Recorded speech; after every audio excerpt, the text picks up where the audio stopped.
Hello dear student, today we will read about bar graph. हम आज किसके लिए पढ़ेंगे? बार ग्राफ क्या होता है। देखिए, आपने पिक्टोग्राफ पढ़ लिया। पिक्टोग्राफ क्या है? Representing data by pictograph is not only time consuming but at time difficult too. इसमें क्या होता है कि हमारा टाइम बहुत ज़्यादा कंज्यूम होता है, हमें इसको पढ़ने में डिफ़िकल्टी होती है, बहुत मुश्किल से हमें इसको रीड कर पाते हैं, टोटलिंग करनी पड़ती है।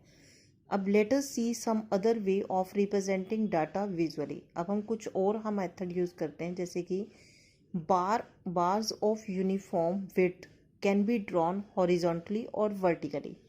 हॉरिजॉन्टली और वर्टिकली किसी भी टाइप से हम बार ग्राफ बना सकते हैं with equal spacing between them and the length of each bar represent the given number. Such method of representing data is called bar diagram और bar graph. देखिए, जैसे आपका ये बना हुआ है। अब इसमें देखिए, आपको देख के पता चल रहा है नंबर ऑफ व्हीकल्स, और ये है टाइम इंटरवल्स। टाइम इंटरवल जैसे 6 to 7 में कितने व्हीकल्स हैं, 7 to 8 में, 8 to 9 में, 9 to 10, 10 to 11, 11 to 12, and 1 unit is equal to 100 vehicles. अब क्या है ये? 100, 200, 300, 400, 500। इस टाइप से हमें इसमें पढ़ने में बहुत ज़्यादा ईजी रहता है। जैसे अब ये है 6 to 7 में कितने व्हीकल्स हैं टाइम, यहाँ से देखिए अप्रॉक्सीमेट 150। 7 to 8 तक चलते हैं तो ये कहाँ तक आ रहा है, उसके अकॉर्डिंग हम easily number of vehicles find कर सकते हैं। इसको या तो हॉरिजॉन्टली या फिर वर्टिकली। ये क्या है? हॉरिजॉन्टल। और ये क्या है? Vertical graph. इसमें जैसे ईयर्स दिए हुए हैं 1951 this, and population of India in crores. ये करोड़ में पॉपुलेशन है। जैसे 1951 में कितनी थी? 36 करोड़। 1961 या 1961 में कितनी थी? 44 करोड़, 54 करोड़, 68। इससे देखकर ही हमें पता चल जाता है कि ये कितने करोड़ की है। अब देखिए, जैसे इसमें क्वेश्चन देखिए, exercise 9.3, the bar graph given along side shows the amount of wheat purchased by government during the year 1998 to 2002. Read the bar graph and write down your observation if in which year was. अब वो कहता है first में, जैसे आपको ये दिया हुआ है wheat in 1000 tons। क्या है ये? wheat in 1000 tons. These are the years 1998, 99, 2000, 2001 and 2002. In which year the wheat production maximum? किस ईयर में जो वीट की प्रोडक्शन थी मैक्सिमम मतलब सबसे ज़्यादा। अब आपको देख के ही पता चल रहा है सबसे ऊंचा ग्राफ कहाँ जा रहा है, 2002। तो आपका आंसर आ जाएगा 2002। इसमें आप क्या करोगे? नोटबुक में सबसे पहले इस ग्राफ की या तो फोटोकॉपी करवा लीजिए या फिर इसको बना के पेस्ट कर लो। उसके बाद ये क्वेश्चन लिखने हैं, in which year was the wheat production maximum. आपका आंसर आ जाएगा इन 2002। बी पार्ट है, in which year was the wheat production minimum. अब मिनिमम यानी सबसे कम, सबसे छोटा कहाँ जा रहा है? 1998 में। तो आंसर आ गया इन 1998। ये फर्स्ट क्वेश्चन कंप्लीट हो गया आपका। अब सेकंड क्वेश्चन में वो कह रहा है, observe the bar graph which is showing the sale of shirts in a readymade shop from Monday to Saturday. अब ये Monday, Tuesday, Wednesday, Thursday, Friday, Saturday, ये क्या है? Number of shirts. सेल है नंबर ऑफ शर्ट्स सोल्ड। अब जैसे 15, 20 like this, अलग अलग आपकी शर्ट्स का दिया हुआ है। अब वो कहते हैं, now answer the following question, what information does the above bar graph give. इस बार ग्राफ से हमें क्या पता चल रहा है, क्या शो कर रहा है? Number of shirts sold from Monday to Saturday. क्या है? मंडे टू सैटरडे कितनी शर्ट्स सोल्ड हुई। तो इसको कैसे लिख सकते हैं? The bar graph shows the number of shirts sold from Monday to Saturday.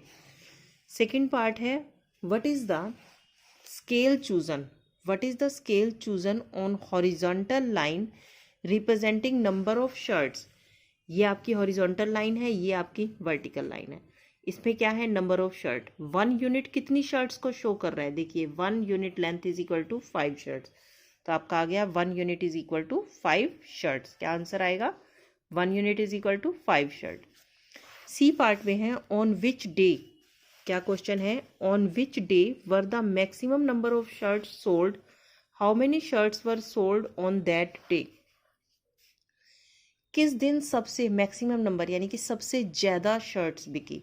अब देखिए सबसे बड़ा ग्राफ कहाँ है? सैटरडे, तो आपका आंसर आ जाएगा ऑन सैटरडे। कितनी बिकी कैसे फाइंड करेंगे? इस वाली से इसको नीचे लेके आइए तो आपका आ जाएगा ये अप्रोक्सीमेट 60 पर, तो आपका आंसर आ जाएगा 60। कितनी शर्ट्स हैं? 60। नेक्स्ट है on which day were the minimum number of shirts sold?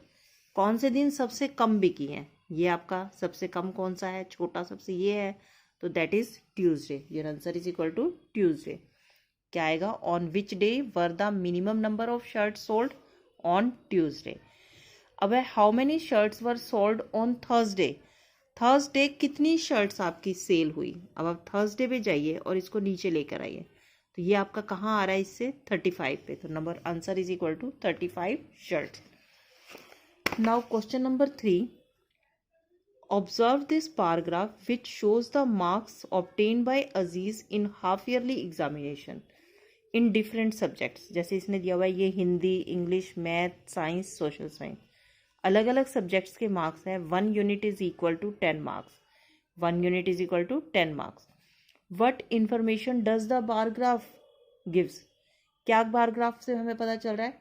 Marks scored by Aziz, Aziz के मार्क्स हैं ये, marks scored by Aziz in different subject, marks scored by Aziz in different subject. Next है name the subject in which Aziz scored maximum marks. कहाँ से पता चला? Maximum मतलब सबसे ज़्यादा, सबसे ज़्यादा इसके इसमें है, सबसे ऊंचा जा रहा है ये, सबसे लेंथ इसकी सबसे ज़्यादा है, तो आंसर आ गया हिंदी। नेक्स्ट क्वेश्चन है name the subject in which he has scored minimum marks. सबसे कम, मिनिमम मतलब सबसे कम, सबसे छोटा कौन सा है? सोशल साइंस का, तो your answer is equal to social science. State the name of the subject and marks obtained in each of them. Hindi, English, mathematics, science and social science. अब वो कहते हैं इसके मार्क्स बताइए कितने कितने आए। अब जैसे इसमें है, यहाँ से देखिए हिंदी में कितने हैं, यहाँ से आप इधर लेके जाइए 80 मार्क्स। इंग्लिश यहाँ से इधर जाओ 60 मार्क्स। मैथ्स यहाँ से इधर जाओगे 70। सोशल साइंस इधर से चलो तो यहाँ आएगा 50, sorry science 50 and social science 40 marks. तो ये क्या आ जाएगा आपका? जैसे Hindi 80, English 60, maths 70, science 50 and social science 40 marks.